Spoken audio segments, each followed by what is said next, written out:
Yeah, the good thing is, Ian, that this week I won't be doing a date-based intro, so you won't have to worry about that, mate. I don't mind a date-based intro. Yep. I mind yesterday, today, and tomorrow. That's what I mind.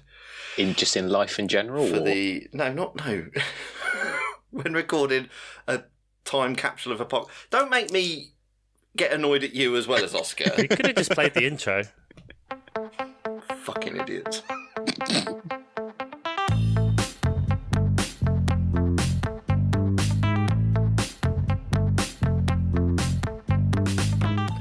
And welcome to the day today, henceforth known as 1447 days since Brighton last beat Crystal Palace. My name is Chuck Bailey. I'm gloating somehow after the weekend's results. And with me, as ever at the moment, is my super producer Ian Stimson. And what did you call him? Adama Prichore? Yeah, well, I get to name the tracks on the thing we record on. So, it was on a whim. I called him Adama Prichore. It doesn't even work, but It's because of the similar physiques, isn't it? Really? And I'm always rubbing myself in baby oil. I was going to say, you're oiled up every time we see you. It's weird.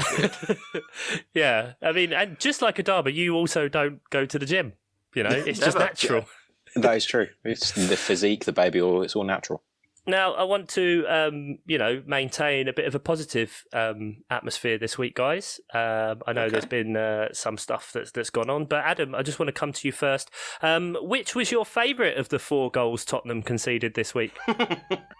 I think my favourite was the one that got disallowed because it gave them a sort of brief, minuscule section of hope where they thought, oh, it might not actually be as bad, and then they went and conceded again. So it's the hope that kills you, but it was their hope that gave me joy. That's top class shithousery there, Adam. Well done. What a time. Ian, I know I said about being positivity, but should we check in on Posh Island? We haven't done that in a while. Doesn't exist, mate.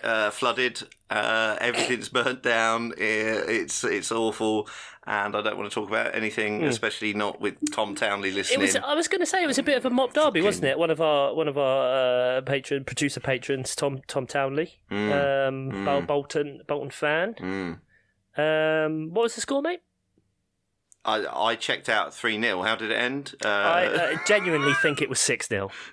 It wasn't 6, was it?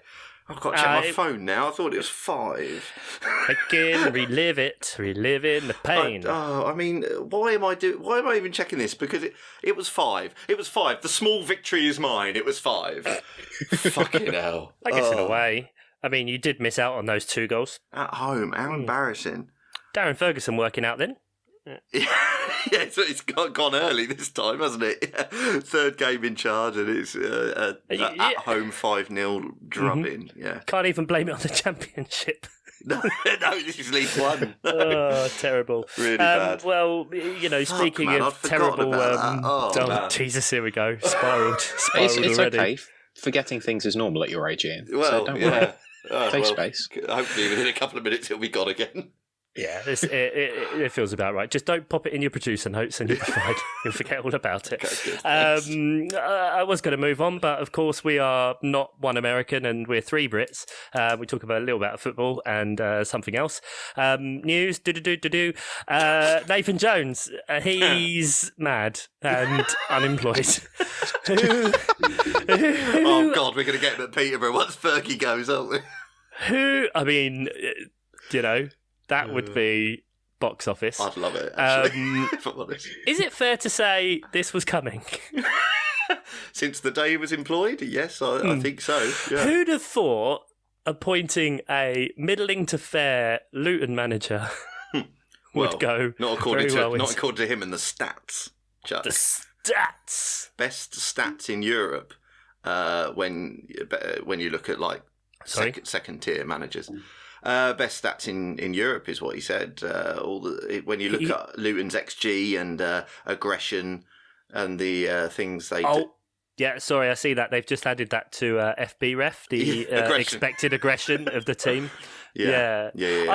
I do feel, because I thought, you know what, I'd forgotten how long it had been that Nathan Jones had been in. I thought I got plenty of time to look into his mad shit and compile. And I just thought, you know, much like the Premier League with their case against Man City, just keep him going and let him keep making mistakes for us to get like a whole episode out of it. But now he's gone, and I feel like I've been robbed of that pleasure. Yeah. Well, the highlight for me was his highlight. It was because I thought the thing where he did that about saying about how he was one of the best coaches in Europe and his Luton team were one of the best for XG. I thought that was a one-off of a sort of a manager who's really under pressure and just saying some mad shit. Then he went with. Because he said something about because I'm homesick in Luton and then I decided to go to Spain. I enjoy a challenge. I want to be the best version of me. I could have stayed in a mining community, been a PE teacher and had a nice life, married a nice Welsh girl. Beautiful. I didn't. I want to test myself on every level, and that's nothing against Welsh women. What the fuck? It's so good. It's so good. I want to test myself at every level. European women. Domestic women hold no interest for me. I want women. I don't just want women on a Saturday and a Sunday. I want women on a Thursday and Friday, by God.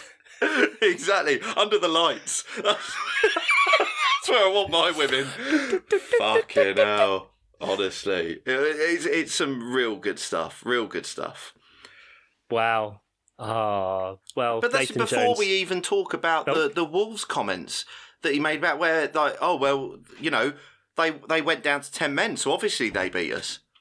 Obviously. What the fuck are you talking about, you mad bastard?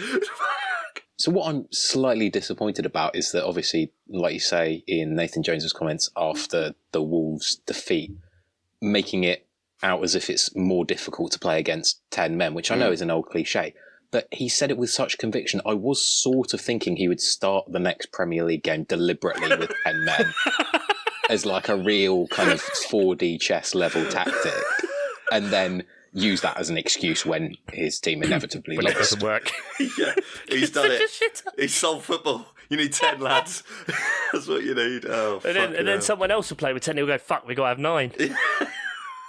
What was Todd Bowley thinking, putting 12 out? Went the wrong way with it.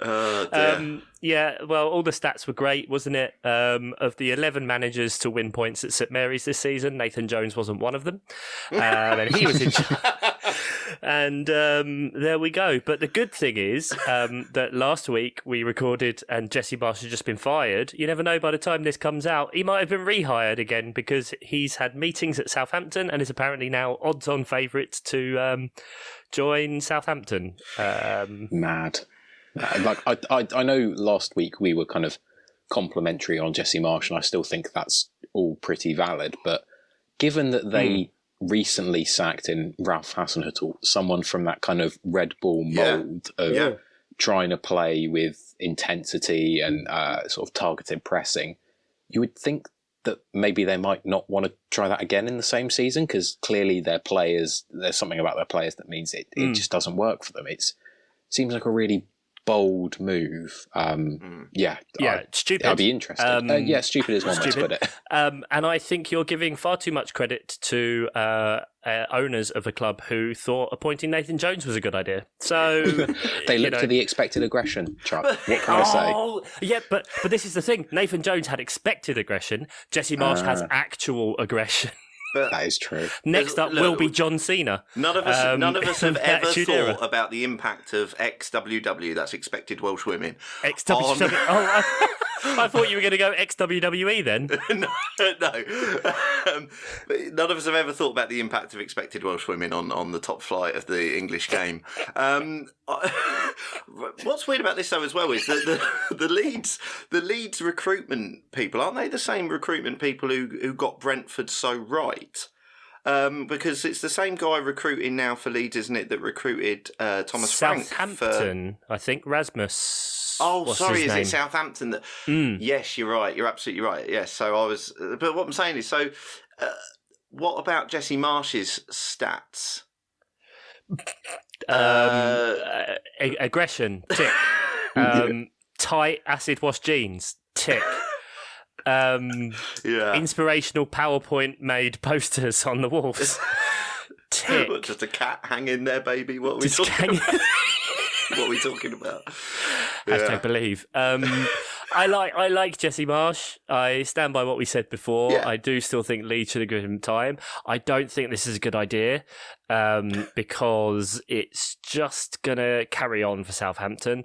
I'm a little bit upset. Palace didn't get to play against this Southampton side. This is the thing for you. You think Palace again always suffer from new manager bounces. You always play teams after they've got rid of their managers. Old manager.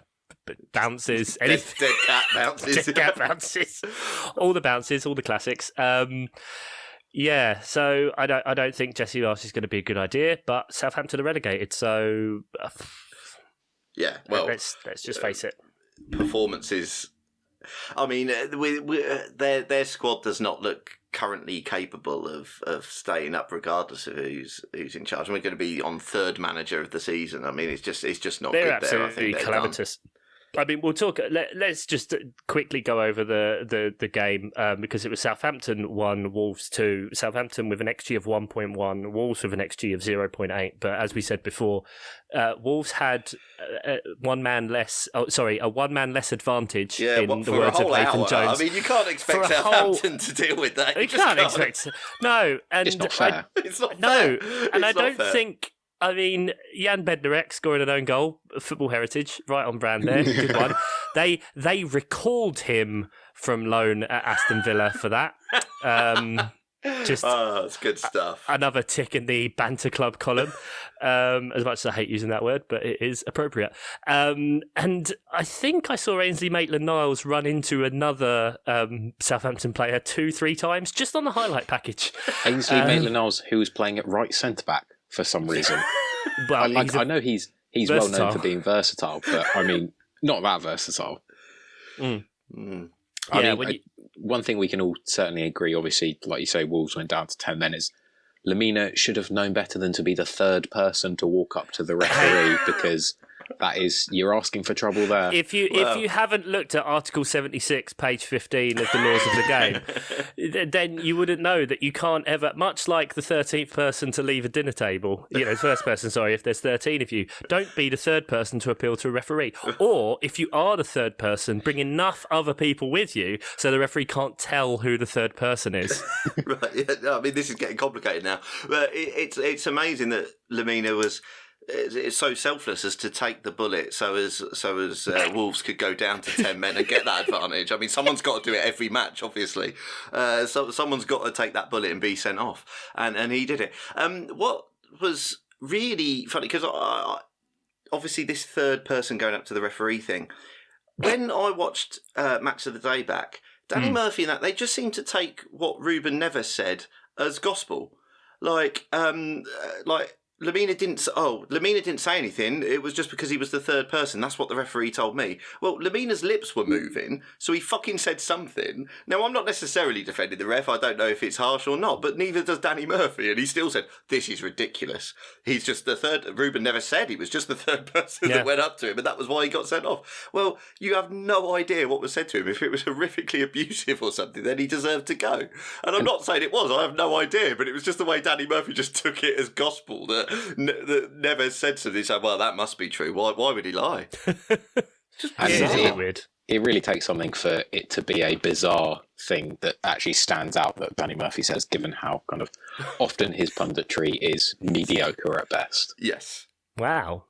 Generous praise there, Adam, from you about Danny Murphy and his lack of insight.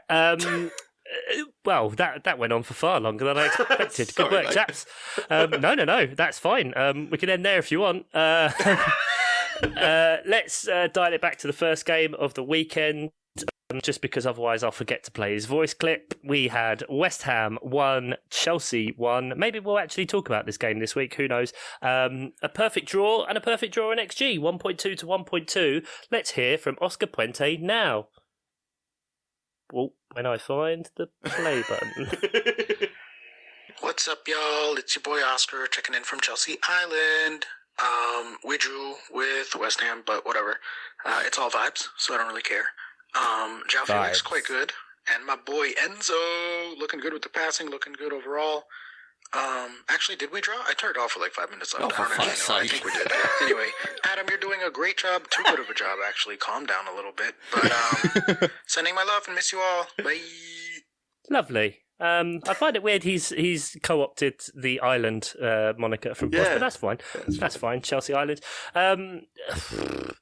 Anything much to say? It feels weird. Obviously, with Oscar not here, and we do talk a lot about Chelsea, but from watching them, I guess, well, the Souček handball was incredible.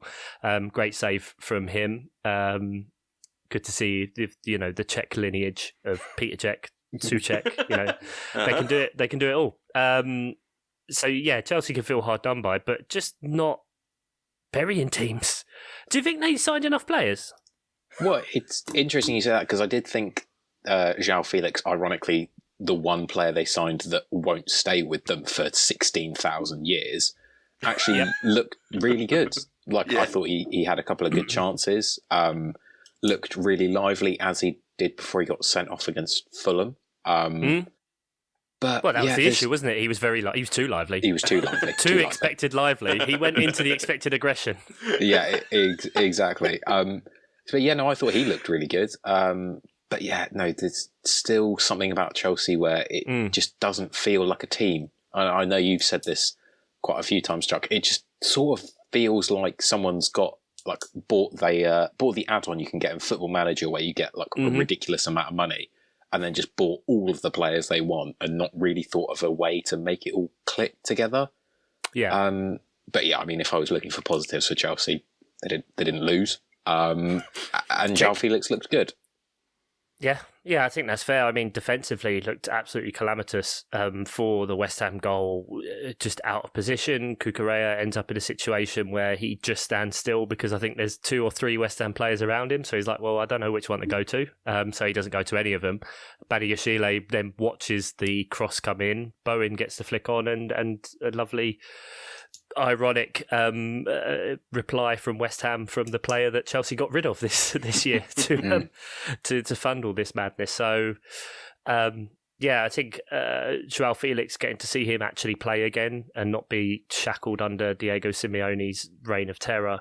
And Enzo Fernandez has been good. He's been very bright to start off with. I think the way he's being played, it will be quite good FPL wise. Only 5 million. And he seems to be the main creative outlet for whatever formation of the 5 front men they have. So that could be one. Ian, anything in particular you noticed from that? Well, just what you say there of 5 front men, but no real spearhead. Do you know what I mean? And it seems to be the continuing problem with Chelsea, who still have Lukaku on their books. That no one really seems to be in the right place at the right time. A team like this who creates decent chances quite a lot feels like if you just had that guy, that just had a poacher, just a fucking poacher who can nick a goal when they're in a good situation all the time, a fucking Haaland, but you know what I mean. Just someone 10 a penny, those guys. Yeah, exactly. Yeah, loads if only they had the best striker in the world, yeah, exactly. Life would be so much easier. They should have fucking bought him. I mean, come on. They spent 700 million. City only spent 45-50 million on him, easy, isn't it? That's how crude. That's how football transfers work, isn't it? Just reduce it to that. That's fine. Yeah, good. But no, seriously, they managed to create chances, but never seem to be able to finish them off. But there are some good buys there. Look, as you said, Enzo Fernandez looks great. Yep. João Felix, albeit temporary, as you say, looks really good. How we pronounce it, I'm going to go Badiashile, is really good, only for the Premier League squad, not the Champions League squad, but there you go, but he's been really impressive so far and seems to keep himself on the right side of disciplinaries just about. So Reece James is back. It's a very weird mixed bag, Chelsea at the minute, and drawing with West Ham was not unexpected. I don't think West Ham have got their tails up at the minute, and I don't think it was totally unexpected. But when you look at the man for man, when you look at them squad wise, really Chelsea should be fucking burying them, and the fact that they're not, it is an issue. But then this season is a write-off at the minute. It's a Potter transfer window write-off. Not necessarily Potter's fault. I'm just saying it's a Potter stroke transfer window write-off. And so they're not gonna worry about it because I think Champions League is gone. So it's a free hit, as Nathan Jones would say. Take a man off. I think it's I mean, there's been some stuff come out today that they're planning on giving Potter years, not months. They understand that this is going to take time. I think if he is afforded that will be an incredibly rare thing that we see in football. And Chelsea, and Jesus Christ, especially Chelsea. But new ownership. I did think it really interesting that after recent kind of criticisms and that kind of stuff, that we did actually see Mason Mount dropped. And Gallagher also not playing, especially when those two play together. It's just a bit of a void of creativity, very much like dogs chasing cars. That they get it and then they don't know what to do with it. But I mean, Palace are still going to try and sign Gallagher all fucking summer anyway. So tenuous link to next game. You mentioned spearheading the attack. Let's go for this one. But wait a minute, cue the jingle. Oh, good lord. Oh, they're better than they ought to be. Burnley of the week. Yes, that's right. Rudderless, I guess, Leeds United, currently being managed by Michael Sembello of Flashdance Maniac fame. 0, Manchester United 2, but 1.8 XG for Leeds, 1.1 for Manchester United. A true Burnleying on, a week after we get the architect of the Burnley of the Week award, Mr. Sean Dyche back. Leeds couldn't finish their dinner. Much of the same. No. Much of the same indeed. But this was, obviously, this is the second time these teams have faced each other very, very recently in the last week or so because of weird scheduling this year and what's happened. But it was another good game, a really good game, and felt like an old school British game. There was... Very expected aggression. Very, very XA, yeah. The reducer put in on Sancho early doors. By Tyler Adams. Yeah. He went upside down. Chucked him up in the air, and he was not the same for the rest of the game. I mean, that was quite something. But the game was played at that sort of aggression and tempo throughout, and Leeds did very well for a lot of it. I mean, it was certainly in the second half as well. I thought they were fairly dominant, and it was only when they eventually conceded to a good Rashford header, which is a rare thing. You don't see a lot of those, but it was the things then fell apart a little bit for Leeds. But before that, I really enjoyed this game. It was many chances. It was good stuff. Harry Maguire was back. Nearly did Harry Maguire things, but ultimately did all right. And it was. I really just genuinely enjoyed this game. It just felt nicely old school. I enjoyed Man United fans chanting Leeds are falling apart to the tune of Love Will Tear Us Apart. Leeds are falling apart again. Yeah, still good stuff. Great stuff. Yeah, I really like that. Big shout out, I guess, to Marcus Rashford, who, he is, since the restart of the World Cup, the highest scoring player in Europe. Phenomenal. I think it's 13 goals he scored, goal every 80 minutes. But he can't concentrate on football while he's feeding kids, Chuck. You can't do two things at the same time. To be fair, this country's gone to the dogs since he stopped feeding kids. And I was going to say, how do you know he hasn't stopped all his charity work and that's why he's suddenly doing well? Oh, God, is he stealing food from kids? Oh, Marcus. He's eating all the kids' food. Oh, Marcus. Okay, I'm going to have to... I'll delete his jingle. That leaves a sour taste. I don't really... Not for the kids. They've got nothing to eat. They'd love to taste something, Marcus. Unbelievable. Speaking of loving What to a taste bastard. something, they love to taste the Premier League title, but they seem to be slipping up a little bit at the moment. And we've got Adam here, so we may as well talk about Arsenal 1, Yay. Brentford 1. XG was something I've clicked on the wrong tab. 1.6 to Arsenal, 2.0 to Brentford, which, I mean, that's now At 1 least point part of in that is an illegal goal counted in the XG. but Illegal? yeah. No, absolutely fine. 2 games now, Arsenal, 1 point from both, outperformed in the XG standings. Has anything really changed? Have you seen anything change in Arsenal in the last couple of games, or is it just kind of do you think it's just a variance thing, Adam? I think it's probably a little bit of both. I think expecting Arsenal to keep up the 100-point pace, which is what we were on until that Everton match for the rest of the season, was probably unrealistic. And then there's also like a distinct sort of tactical element to the games against Everton and Brentford, where they've been the first 2 teams to really kind of, I suppose, consolidate the wide channels and really focus on doubling up on our wingers. And I think Thomas Frank even mentioned that in the press conference, that he talks about how Martinelli and Saka are 2 of the kind of most informed just going to players. make a note to send to Palace for the other next week. Double up on wingers.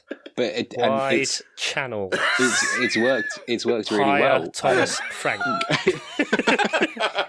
Be good. Loan? Question mark. But yeah, and I think that's kind of showed in the recent games. Martinelli certainly has been a little bit quieter, not been putting in the performances that he was in the first half of the season.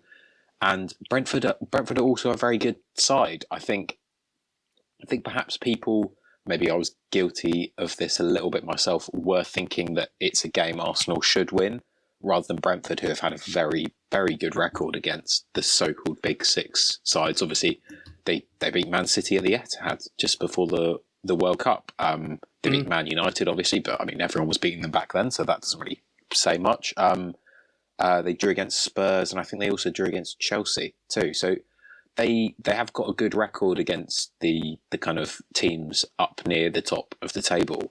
Mm-hmm. Yeah, And- absolutely spot on, Adam. Absolutely spot on. 10 games unbeaten now, and they've played Man City, Tottenham, Liverpool, Arsenal in that time. That's mad. And before that run was the draw with Chelsea, a win against Brighton, a freak loss to Villa, but yeah, drew with Wolves, drew with Forest. It's amazing, absolutely amazing run that they've been on. And I don't know if we want to get to the elephant in the room, but Brentford's goal. Ian? Oh. Oh God.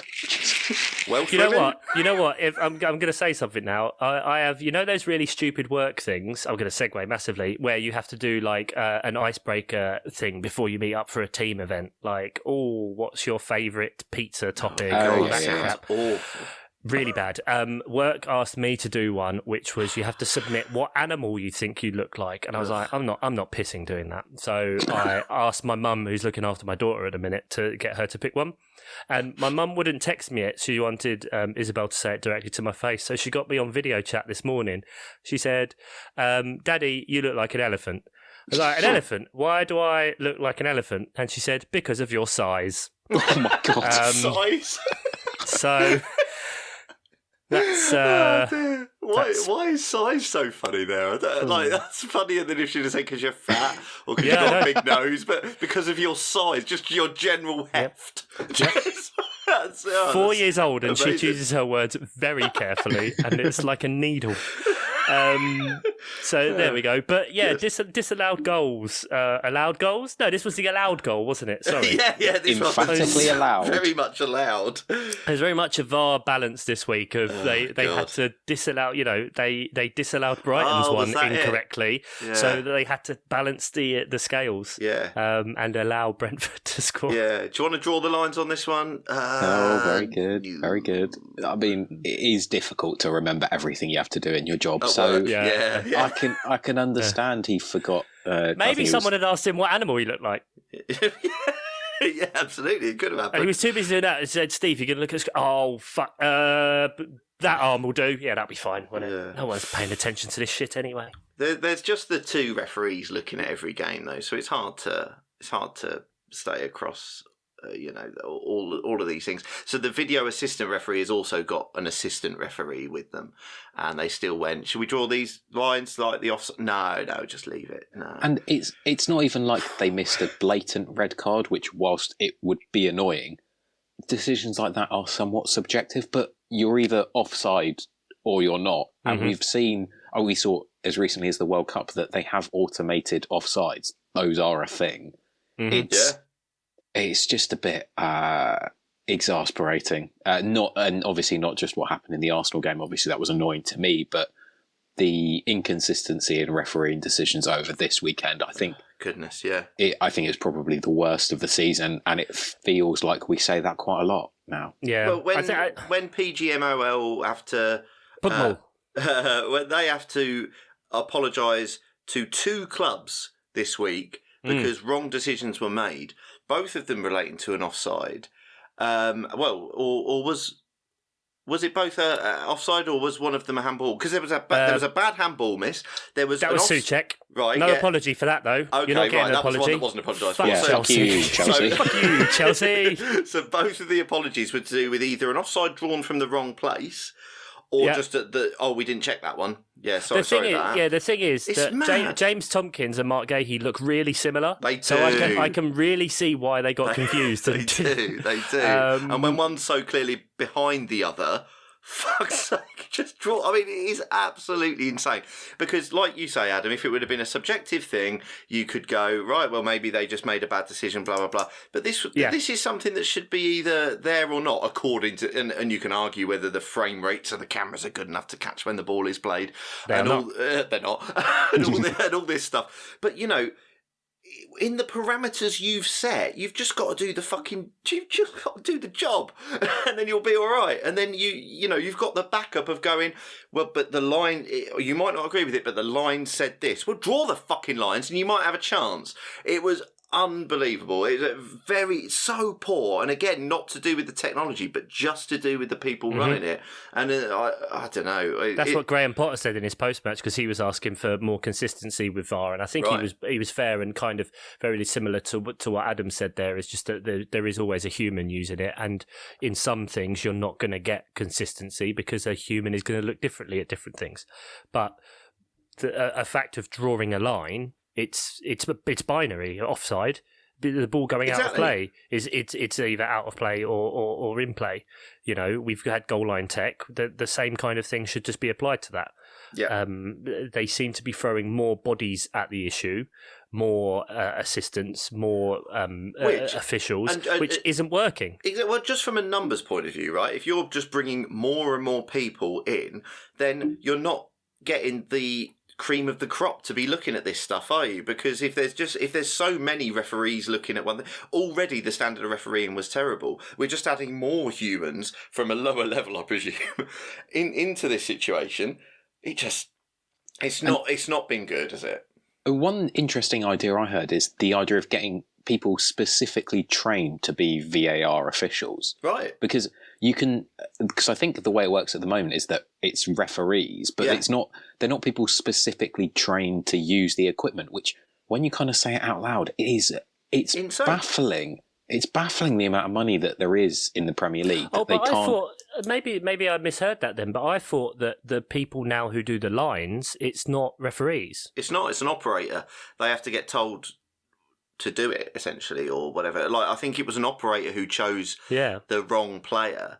But like, what's wrong about that process? This qualified referee should be saying, draw the line from that player, please, because it's a technical process to do the line, so that requires a technical operator who is not a referee. But like, if they're not taking instructions from a referee, they're just picking the player. Apparently, it was the operator who just picked the wrong player. But it's like, that's sort of I'd like insane. to buy that man a beer. Yeah, I bet you would, yeah.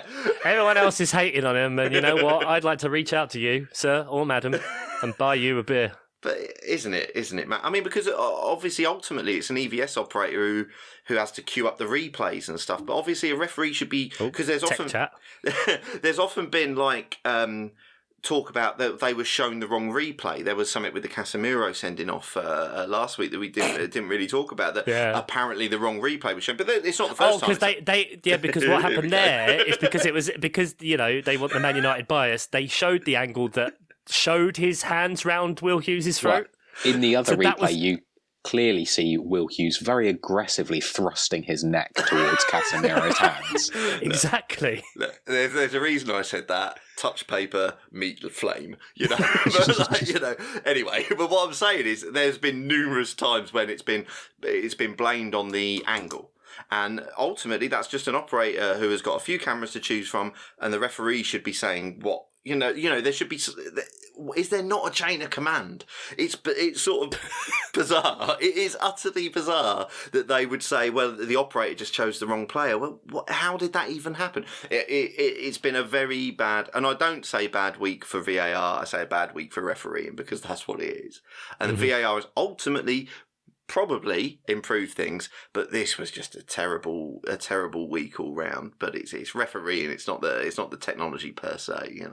Yeah, I mean, we've touched on the game a little bit there, and I feel like we should talk about it maybe a bit more than Match of the Day did, because I really enjoyed their analysis of the Palace-Brighton game, in that what they showed was that offside incident and how it wasn't offside.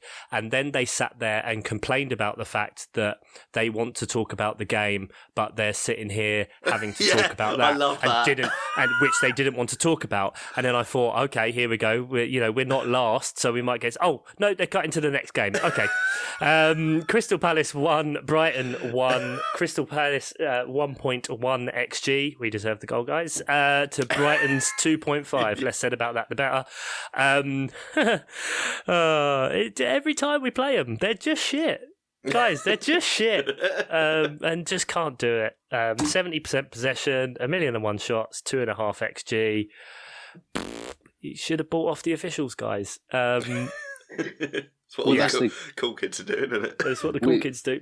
You talk about their Brighton's kind of statistical dominance, but I think, and I'm sure you would have seen this, Chuck, but the prominent Palace Twitter account, HLTCO, tweeted out that obviously it's 1,437 days. Not that obviously no one's counting. No one's counting. Since Brighton beat Crystal Palace, and in the 7 games since that happened. I love you, Adam. I screenshot this to bring it up, and you're right there with me. Go. I wanted to eliminate any kind of I need false to finish. pretenses of bias, but so Brighton have had 127 shots to Palace's 44. Mm-hmm. Brighton 41 on target to Palace's 15. Wow. Brighton just the 6 goals to Palace's 8. It's remarkable how this seems to be such a consistent trend. I know. So look, they just shit the bed on this rivalry game every time. Is that? Well, I think so. But what they all love doing is they love shushing the family stand after they score. The family stand. They do. They always do. So when you look at a Palace game, Kids. Yeah, they do. They go when you feeding you this week. Shut up. Stop complaining, you pricks. Yeah, when you watch a Palace game on the telly, the goal on the right. That smaller stand there, that's where like all the kids and stuff sit, but in the bottom right that you can't see is where the away fans are. So the away fans all game are just giving it to kids. It's really scarring. That's but I've heard terrible it's some planning. sort of initiation thing to get them into the homestyle fanatics. It's really weird. But yeah, they did it. Neil Morpay's done it a couple of times. Oh, he's the king of Selhurst. Never won there. Graham Potter had to leave Brighton to win there. These are the things. And even then, Thiago Silva had to cheat. That's literally why he left, guys. So yeah, Brighton, every single time, they thoroughly deserve to win. And yet, here we are. Good stuff. So, Europe. Fuck off. We're in so much trouble. On the Palace side, that was an awful squad, an awful performance. James Tompkins should not have played, and yet obviously he scores. Because Robert Sanchez can't hold a ball. Are you getting, just before we move on, are you getting worried yet? Like, genuinely, is there any fear creeping in yet? I mean, it's been a race to the bottom, but you've got the odd, West Ham look like they're on the upturn. Leicester have obviously got a couple of wins on the bounce now. Are we sort of getting at all worried that you might get dragged in? It's been a couple of weeks of teams below us picking up points, which isn't good. Leicester have, Forest have, Wolves have, West Ham have, Leeds, Everton. Obviously, they're playing tonight. We can't talk about that game, and we're recording before Arsenal Man City as well because I said so. Bournemouth and Southampton are the only ones really that are struggling-ish, but Bournemouth got a decent result against Newcastle. Got a point, I think I said before the start of our really, really bad run that I genuinely didn't think from the 12 games that we'd get a single point. We've managed to hold out to 3 draws now against a very good Man United side, a very good Newcastle side, although they're drawing a lot of games, and a very good Brighton side. Those points could be crucial. Yeah, I think you have to. We play Brentford next, which, they're on a 10-game unbeaten run. Yeah, it's going to be tough. Can we be the one, will they get to 11? It's a lot. You never know. Like, it could be a chance there for us.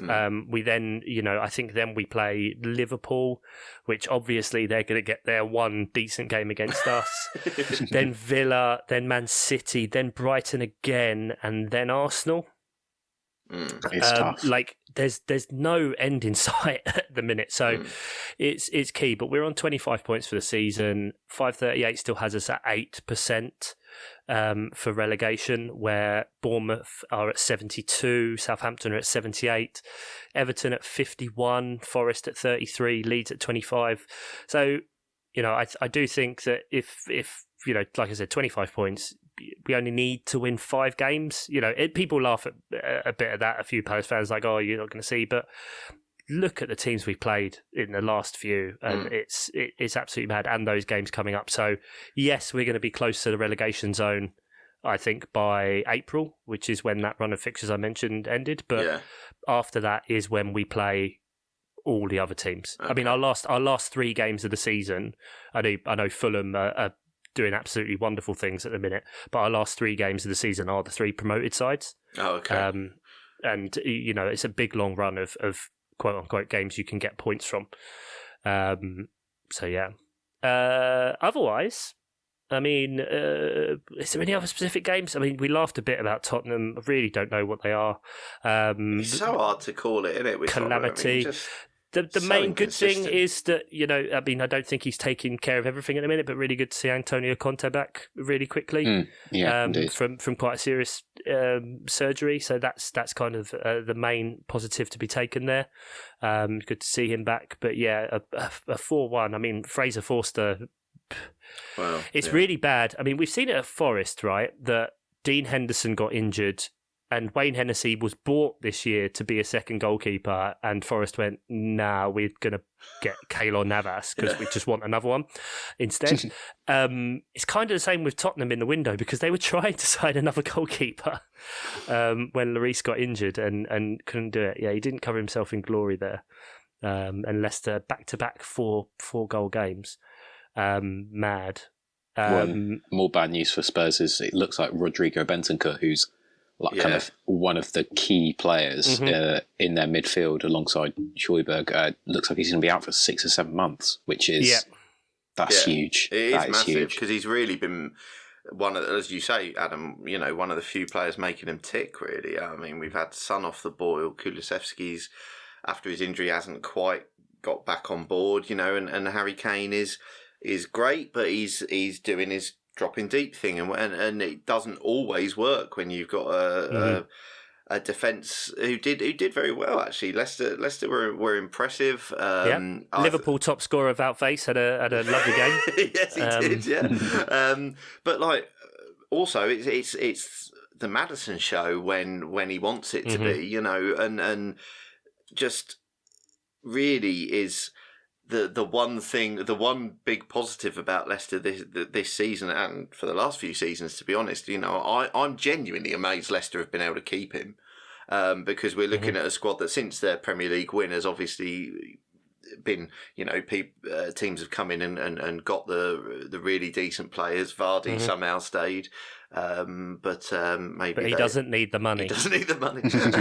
But Maddison is such a good player in that squad, and they all look to him. They all look to him to create things, and he was very good again. And so it's a weird one with Leicester and Brendan Rodgers generally, and I just don't understand whether he's good or not. I genuinely have no idea. Yeah. He might be managing Spurs once Conte goes. Who knows? But it's very strange which Tottenham turn up. They actually did all right in the first half for once. In this one, they came out quite fast, but it very quickly went bad, and it's the inconsistency of Tottenham that will keep them out of the top four ultimately if it carries on, because the top three seems to be fairly solidified at the minute. I don't think it's going anywhere but Man City, Arsenal, Man U, and then so. It's competitive for that last space, is what I'm trying to say. And if Tottenham keep doing this sort of thing against teams you would expect them to beat, off the back of wins against Man City, and I just don't understand Tottenham. I don't understand Tottenham at the minute, and obviously Conte's been in and out because of health problems, so who knows? But God, it's tough to call, isn't it? I mean, who's going to finish in that top four spot? I mean, the big thing is now for Spurs, I guess, is they've got to go on a run. Their next games are West Ham, Chelsea, Wolves, Forest, Southampton, Everton, Brighton, Bournemouth. Like, that's huge. And then they play Newcastle, Man United, Liverpool, and then they finish out the season with Palace, Villa, Brentford, Leeds. So this period coming up is, very important. Big. Yeah, it's big, and especially against a Chelsea side that are stuttering and able to be got at. That's big. Shout out to Fulham. For defying all expectations this season. They are less than 1% for relegation, and they are 1% to qualify for the Champions League. More likely to qualify for the Champions League than be relegated. After 22, fully hold up hands. And I was thinking about when we did the pre-season pods with the Golds. Oh, shit. You caught me off guard. Thanks. And I think they're optimistic projections were about 17th and 16th for the season. Yeah. And I think we all did. We'd seen what Marco Silva had done before, and we'd seen what Fulham had done before in the Premier League.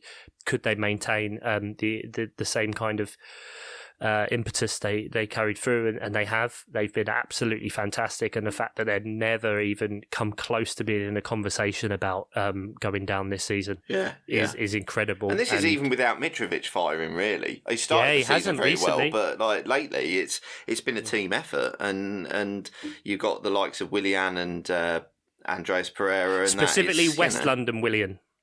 West London Willian is what they got. Very much so. Yeah, you're absolutely right. Yeah. What they've done is incredible, and they've just sort of quietly established themselves as fully safe this season. I don't think anyone doubts it. So, I mean, like I say, we've talked about a race to the bottom. Well, Fulham aren't in it. They're laughing at the minute. So, yeah, fair play to them. Definitely. Who knows? Maybe another Europa League run, and they can get Hodgson back in for that. Yay, get the bands back together and ruin it all. Ruining it all. Definitely Nottingham Forest. They've got a massive squad, but I tell you what, losing two centre backs in the 7th minute to the same injury in the same phase of play. Yeah. Two hamstrings look like they've gone for their maybe they're their starting centre backs. I don't fucking know. They so certainly many started that week. Right, thank you, Ian. Perfectly put.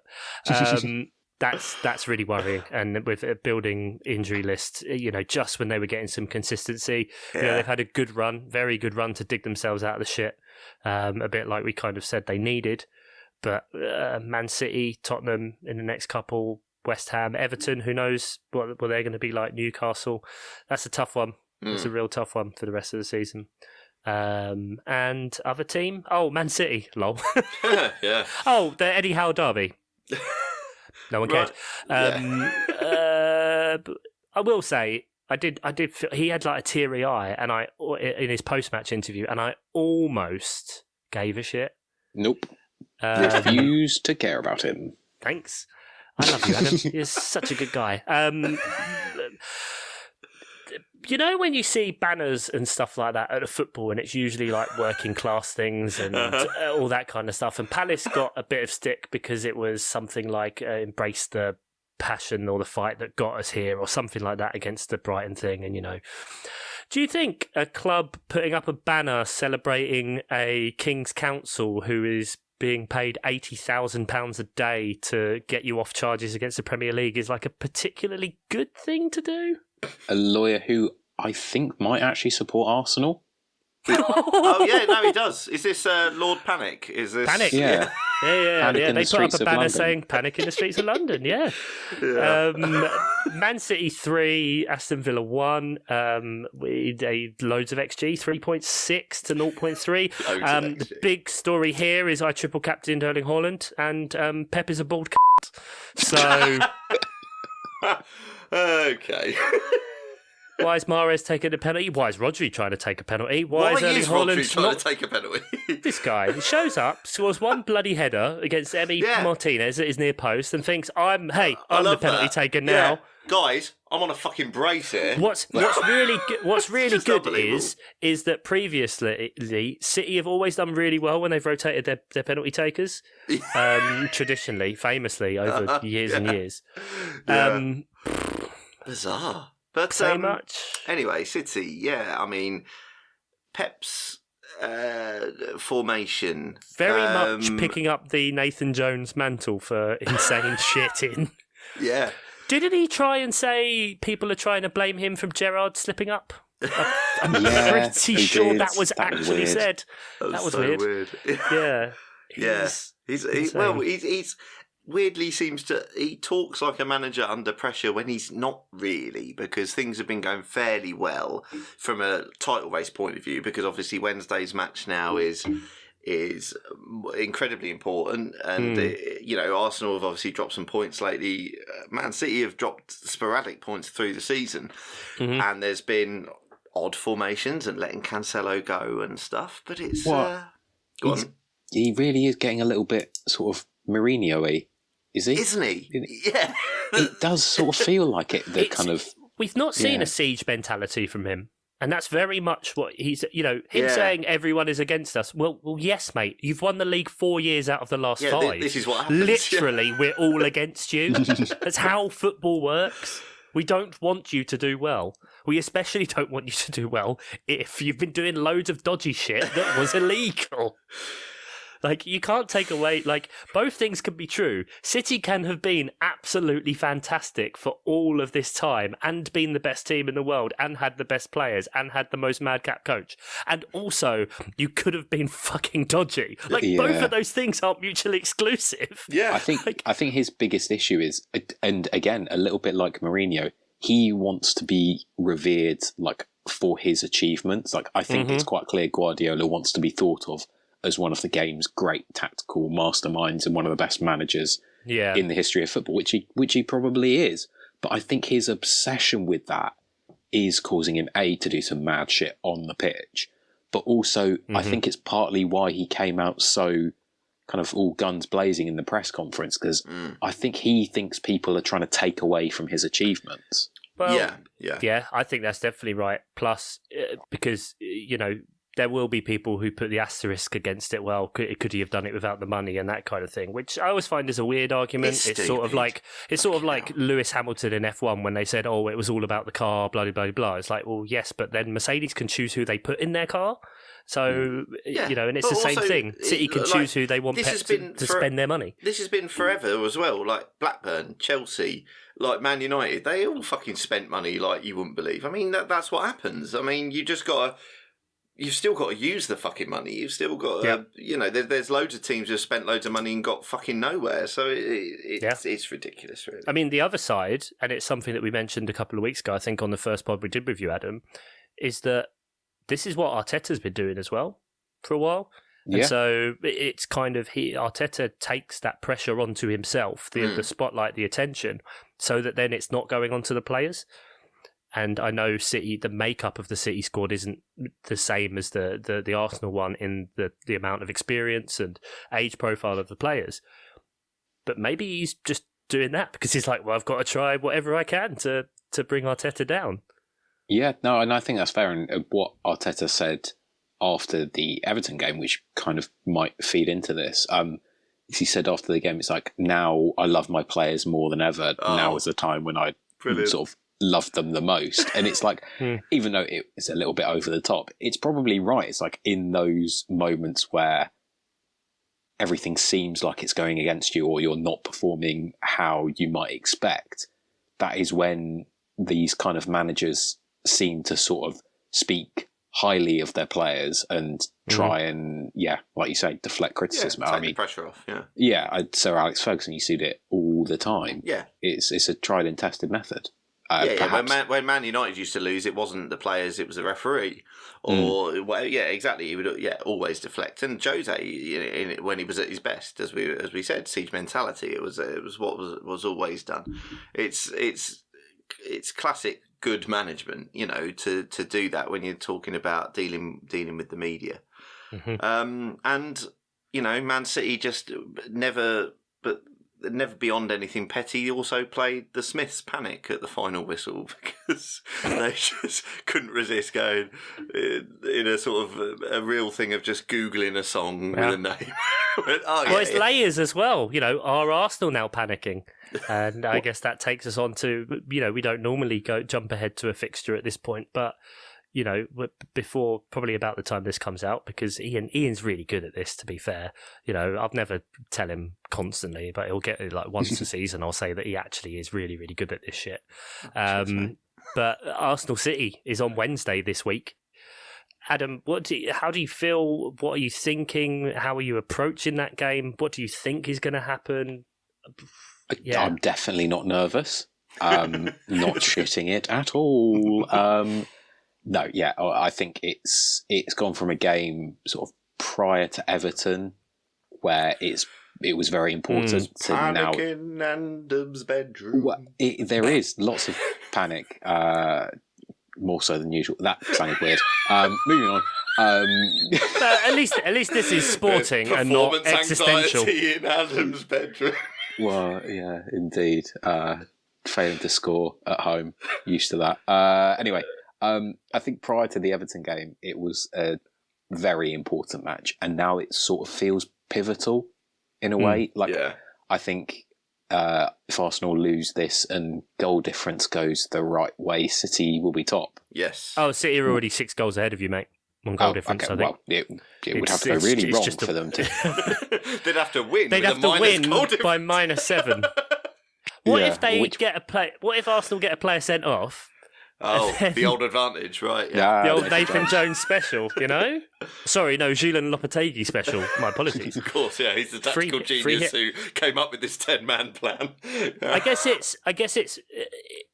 the toughest thing must be, I think all Arsenal fans in some part of their brain, no matter how brazen or Arsenal fan TV they are, assumed at some point this was going to happen from City. Yeah. But the fact that it was potentially going to happen in the match against them. Yeah, it's coalesced. Albeit with the game in hand, it's come right at that moment, hasn't it?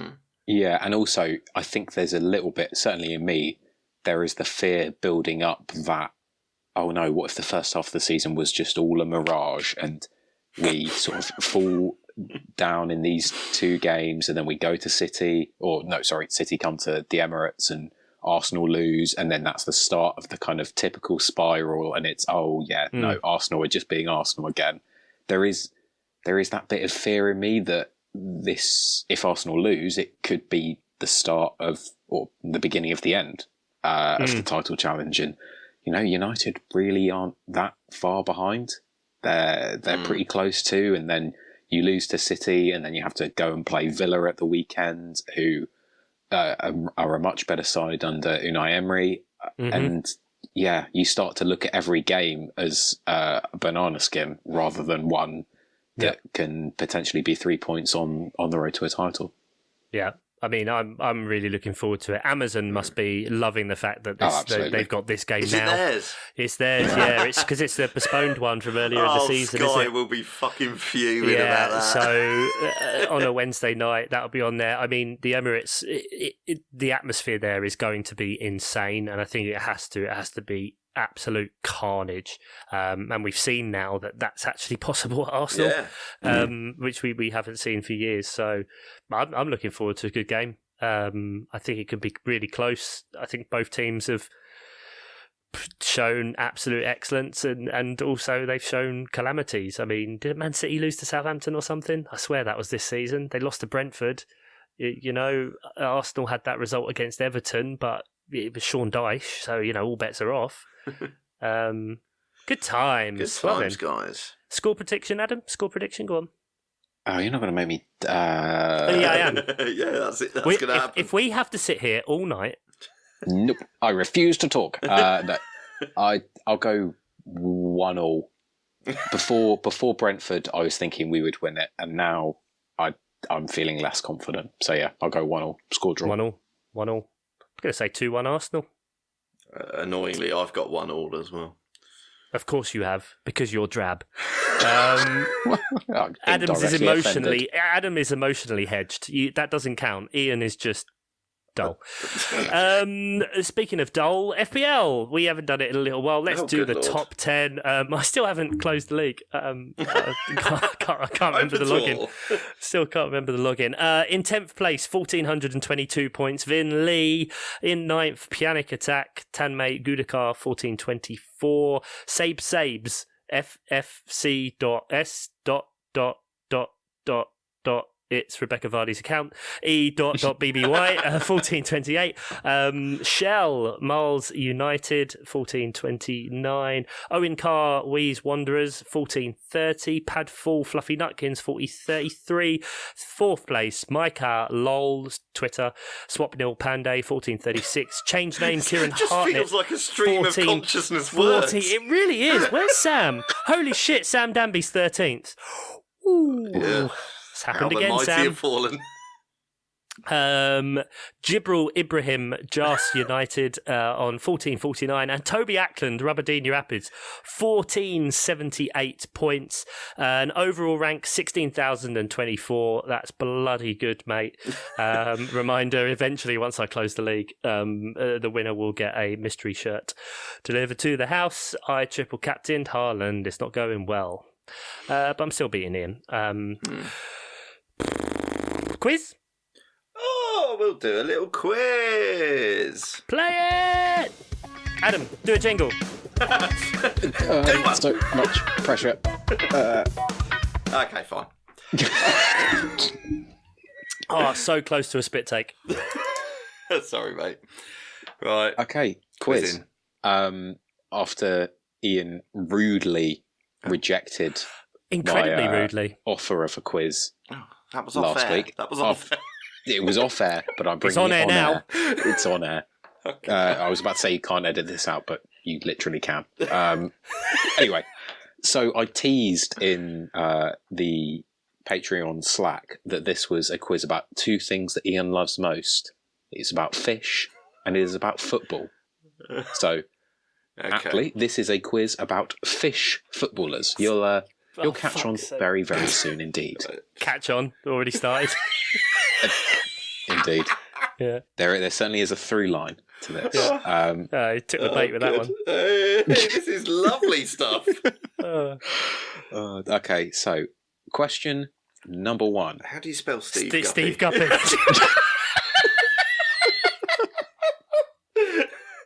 Okay. Good. Name the 5 Premier League clubs that Asmir Beggarfish played for. That's a terrible start. And it only goes downhill from here. Oh, good lord. Oh, God, I can't even remember one. What was the question? Name the 5 Premier League clubs that Asmir Beggarfish played for. And now they were Premier League clubs at the time that he was on their books. What's the point structure here? Have we got to name all 5 for the point? Don't do that. That's because instantly 0. Yeah, because I can only think of 3, and I'm not sure get they're all Premier 3? League clubs. Yeah. You'll get a point per club. Oh, okay. But I'm not sure they're all Premier League at the time, but we'll see. Adam, you've obviously put in lots of effort with this, and the quizzes are great. Here's the Come shit to terms sandwich. with the fact that... Well, no, it's more that regardless of who wins all of these quizzes, Ian, Oscar, the first quiz back, he will just reset everything and do enough points to cover up that make this all redundant. Yeah, of course he will. Cool. Yeah, no, as long as we're Not to demean what I'm about to do, but Also, yes, it is pointless. We're going to do a live quiz. Well, it's all pointless, isn't it? We're going to do a live quiz All of while it's we're in pointless. America, and it will be like for 1 million points, according to Oscar. we come from nothing, end up as nothing. Dust to dust. Anyway. Ashes to ashes. Funk to funky. We know Major Tom's a junkie. You know, it's... Yeah, all good stuff.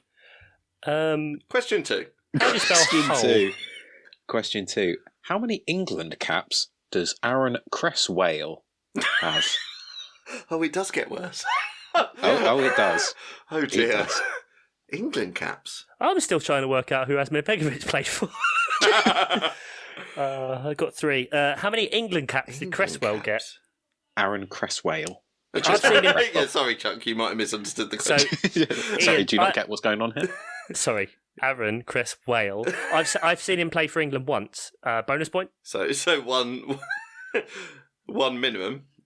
Are we ready for question 3? Yeah. In a way. Now, this one might slightly be... Well, Chuck might have a slight advantage here. How tall is Aaron Wan Bissadek? That's the worst one yet, and we're on 3. I think they pick up a little bit. Wow. I thought Okay. that one was quite good, so... what do I know? Oh dear. Okay. How tall? Right. A lot of Aarons. A lot of fish. A lot of Aarons. So far. Good lord. Well, you must be quite tall. Oh. What qualifies as quite tall these days? Okay. Okay. Question Asmir Begovic. Question 4. Now, this one is about a Chelsea player, so I know Oscar will like this. It's about Plaice and Mount. Better. I think that is. Yeah, I don't know why. that's But... yeah. Oh, because you've so- been beaten down. Yeah, I I've just think so, lowered yeah. the standard so much. So, who has more England caps, Plaice and Mount or Michael Carrick? Disappointed. Didn't even get a fish right in the second. I realised that as I was reading it, I really should have thought of another fish pun. But, Yeah. you know, as you can tell, I'm kind of stretching it as is. Michael Carrick. You know. You Oh, were trying right. no position Chris to be Whale. sniffy, Adam. Fucking hell. Whale isn't even a fish. Is it? Right, what was the question? Because I'm lost in fish. Okay, as per. Who has more England caps, Mason Mount Right, or fine, Michael yeah. Carrick? Michael Carrick. Right, okay, yeah, fine. Question I've got an 5. answer, yeah. How much in pounds sterling did Tilapian Wright? I Pause mean, for that. Tilapian Wright. Ian Wright. Uh-huh. How much did he sign for Arsenal for? can it count as a pun if you've That added doesn't- 3 syllables before the fucking... I think that makes it better, if anything. Doesn't even mention who he was signed from. Disappointing. Of course. Sorry, what was the question again? What was Ian Wright's transfer fee to Arsenal? I love I've the way given you up. just given up. Yeah. Oh, transfer fee to From Arsenal. which club?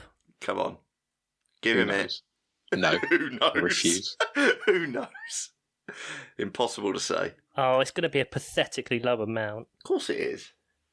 Fuck It was Terry back in the Venables. olden days. Yeah, Terry Venables is a prick. When was it? Give us a year. I think it was 1991. Oh, Okay, so... You think it was 1999? It That was when happened he was so- playing for like Burnley. no, it's before my time. I Almost can't remember. literally. I can't remember, Ian, if it was the last season of the first division was his last season with Palace or the first season of the Premier League. Oh, right, okay. It was like that. Early 90s, yeah, fine. Yeah. Okay. Lovely. Okay. Yeah. Next question, which isn't the last one. You'll be glad to know there are 2 more puns to come. Good. Thank goodness. How many Premier League goals did Eric Cantona? No, Eric Cantona. we don't mention that Cantona. man on this podcast. I This was is gonna say, outrageous. Null and void. Question 6. Look at the pun. Question 7. How many league goals did he score for Manchester United? For Manchester United. He was okay. Okay. And final one, and you might see why I was sort of not too receptive to the Michael Carrick pun earlier, because I had in fact sort of used it later on. Which two Premier League clubs were in Pike Dean's Better. final Premier League match? So basically, what was the last game that Mike Dean refereed? Pike Dean. Pike Dean, sorry. He's Pike happy with Bream. that one. Pike Bream. Oh, that's better than anything I've Adam. done. Damn it. Double fisted, yeah. Adam. fish- Oh fished my it. god. Fisted. Oh fuck! Who was it? I can't It was a. remember at all. Did they give him a good one? I don't. I Like think every I game remember that us Mike Dean commenting- referees is good. I remember us Come here, commenting come on here, it not come being here. good enough. Right. Coffee Okay. I'll just let's see. Oh, I don't remember who they. It played. wasn't Palace because you would have mentioned it. Like as in it I would might be. have blocked it out. It would be in my head. So I'm just gonna have to guess two teams. I don't remember. Double guess. No, me either. And I'm gonna just go for the Off Your Pop Club. Right. Okay. Answer time. I'll remove the puns because, my confidence is slightly dented. As it. Take a Like, fish. evening. To be honest, I think I started off too strong with that one. I set the bar too high. Wow. And that says it all. So, question one. The 5 Premier League clubs that Asmir Begovic played for are... Stoke. Correct, that is one. Right. I got Stoke, but I got Bournemouth and Everton. Correct. Both of those are also correct. I got those 3, and I put Southampton and Chelsea. Oh, I didn't even Chelsea put- is correct. Southampton, geographically close. It was Portsmouth. Portsmouth. Ah, they've been gone for so long. So Chuck fucking manages. So how many did you 4, get? and I got Fuck 4, me. and I crossed out Spurs to write Chelsea. Okay. So I only Welcome. got 3. up So- Pompey. Question 2. How many England caps does Aaron Cresswell have? 4. So because I didn't know, but Chuck said he'd seen him play for England once. Yep. I went with In what I Lithuania. know, and I said 1. Well, I mean, we're not doing Price is Right rules. Okay. Neither of you get the Okay. point. It was 3. So close, Chuck. Oh, Ever so close. And there is still Ah. time for him to get that 4th. he's not declared his retirement from He international refuses. football. He Probably. steadfastly refuses, despite massive pressure. Despite In all the evidence face to of the overwhelming adversity and evidence like to Rebecca the contrary. Vardy, despite all the evidence to the contrary. Oh dear. Hey, look, it's just like a pigeon, okay? All right, how tall is Aaron Wan Haddock? I think Sad he's 6'1". I went 6'2". He is 6 foot. On the Oh, nose. I added the foot 1. On the bottle nose. You said 6'2". You just said 6'2". No, I know, but I meant 6 foot on the nose, like Yeah. as in. You It just was wanted an to. extract You just for a wanted fish to. pun. Yeah. Well, it was. it's a mammal, but Again, carry this on. not whole a quiz fish. is an excuse for a, Not a for a fish. fish pun, so, This whole quiz is. I What? don't know. The best one ever. Yeah, I mean, I'm enjoying it. I'm still here, aren't I? Sure. So, question 4. Who has more England caps? Mason Mount or Michael Carrick? I put Plaice and Mount. Yeah, so did I. You are both correct. It is Mason Mount. Woohoo!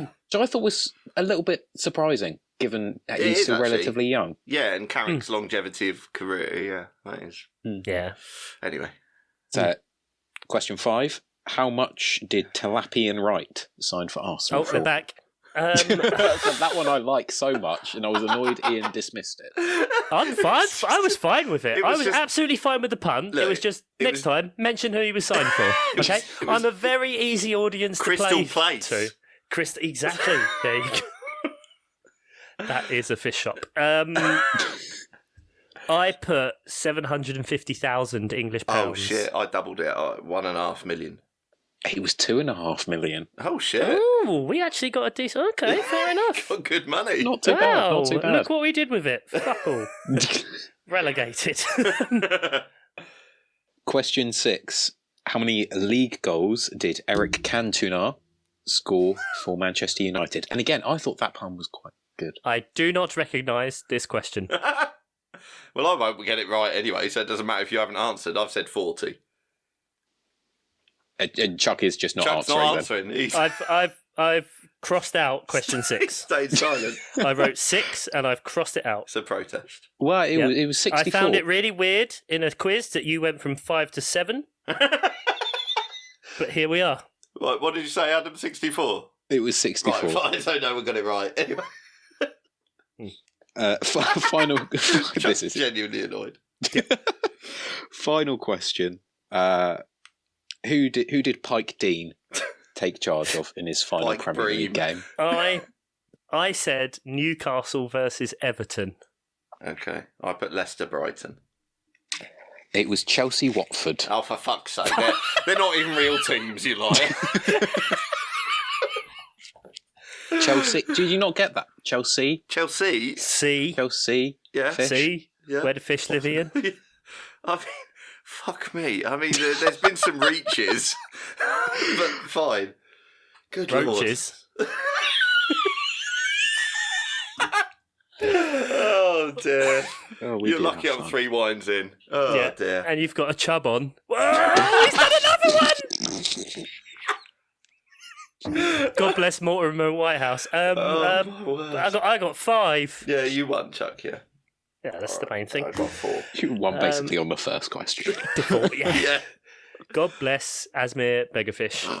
Well, thanks, Adam, in a way. Man City play That was Arsenal on a day. I can't say tomorrow. He Yes, doesn't no, like that. just They play on Wednesday, You can't the say tomorrow 15th because it will of be incorrect. But February. Well, no, I can, because if someone listens to this Wednesday! tomorrow... Chomp, chomp, chomp. And that's what happens when you hang your bait out there for just a little while, Adam. We then go into game week 24, Saturday the 18th. Aston Villa, Arsenal, Brentford, Palace, Brighton, Fulham, Chelsea, Southampton, Everton, Leeds, Nottingham Forest, Man City, Wolves, Bournemouth, Newcastle, Liverpool, Manchester United, Leicester and Tottenham Spurs. And against West Ham. Top Spur? What's the top Spur? FPL deadline, 11 o'clock Saturday, or other time zones are available. The 1 week you don't start playing the music.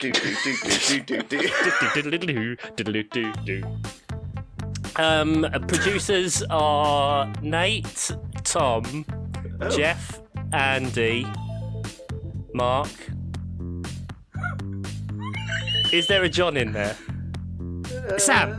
Nailed it. Say goodbye, Adam P. goodbye. Say goodbye, ENS. I love all women, it's Welsh or bye otherwise. It's a shame they don't love you. European woman on a Thursday night. BT Sports.